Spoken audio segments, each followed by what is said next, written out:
All right, jumping to my favorite game on the week. We've got the Green Bay Packers versus the Tampa Bay Buccaneers. We got Aaron Rodgers versus Tom Brady. Rodgers coming back from the bye week.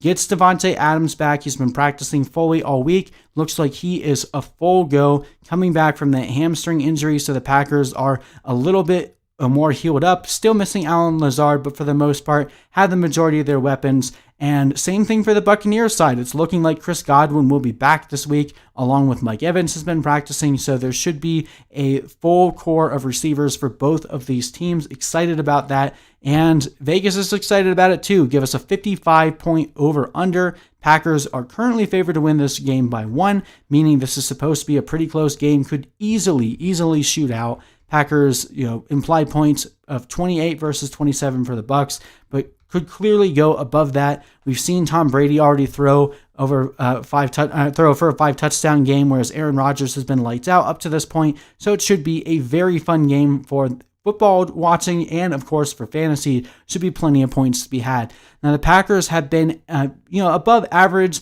at slowing down quarterbacks and receivers, and been very good at slowing down tight ends, but they are the second best team to play your running backs against. Outside of the Panthers, they are giving up the second most points on average per game to the opposing running backs. On the Buccaneers side, they have been better against the running backs than their numbers show. They faced some pretty tough targets the first couple weeks playing against Kamara and Christian McCaffrey, but we saw last week even David Montgomery was able to have a nice game against them. So definitely not worried at all starting Aaron Jones in this one. And I really don't care too much about the defenses here. I think both Rodgers and Brady are going to be able to get it done regardless of what the other team tries to do. As I mentioned, I would be surprised if this game doesn't shoot out. So we're starting all of our main options here. This one's pretty easy. Aaron Rodgers has been on a complete tear. If you drafted him, if you had faith in him, you've been rewarded. You're going to continue starting him until he gives you reason otherwise. Aaron Jones, of course, is locked into your lineup. Davante Adams coming back. If you have him or you traded for him, good job. Now is the time to fire him up. Should have a fantastic game here. And then Robert Tonyan, definitely a decent start this week. I don't know what his target share is going to look like with Davante Adams back.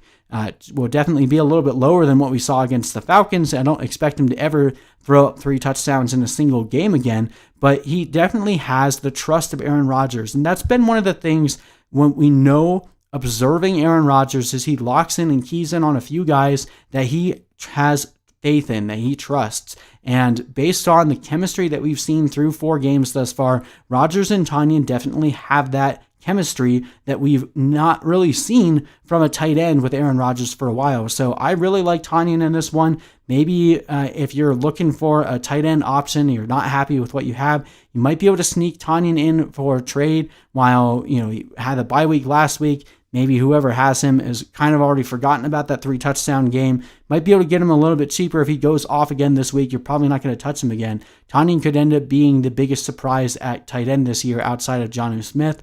So this might be the last week to acquire him on a decent price. So bear that in mind. Jamal Williams did have 8 receptions the last time we saw him, but again, that was in a game without Davante Adams. I don't think he'll be nearly as involved. Also, that was in a game where the Packers were in the lead for the entire game pretty much, so they were trying to preserve Aaron Jones and not get him dinged up. So I don't think we're going to see Jamal Williams as much in this one. You can flex him if you're absolutely desperate, but I'm trying to keep him out of my lineup if I can. Not really excited about playing either defense in this one, as it will be a shootout. Maybe there will be an interception for the Packers to have. Obviously, Aaron Rodgers has not thrown any interceptions yet, so if you're playing the defense in this one, I would take the Packers over the Bucs, but not really excited about either. On the Buccaneers side, Tom Brady, I think, is going to be a good start in this one. Leonard Fournette still dealing with that ankle sprain. We don't really know if it's a high ankle sprain. That's the assumption right now. So it's probably going to be a few more weeks before we see Leonard Fournette actually get back into the fray of things. Ronald Jones has been pretty decent in terms of actually getting things done on the ground. Been a little bit less efficient through the air. Plenty of drops this year, although he did have that one. It was a touchdown that they ruled was incomplete, and then when they reviewed it, they said because he was down, it wasn't a touchdown. So anyone that rostered Ronald Jones last week was a bit depressed by that call, but Ronald Jones has looked good. He'll probably continue to get the work. We're starting Mike Evans and we're starting Chris Godwin.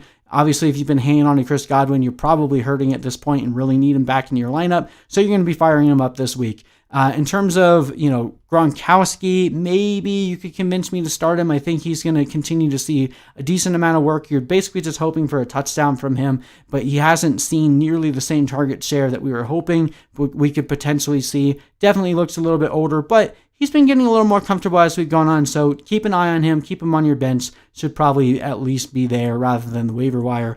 Scott Miller is dead to me at this point. Tyler Johnson looked really good, but with Chris Godwin back, I want to see what the touch distribution is between these receivers with Evans and Godwin involved. So probably going to try to avoid the other options here outside of Evans and Godwin. Overall, I have the Packers winning this one, but it should be a close game. We got the Packers winning 35-31. Let's hit the over for this one.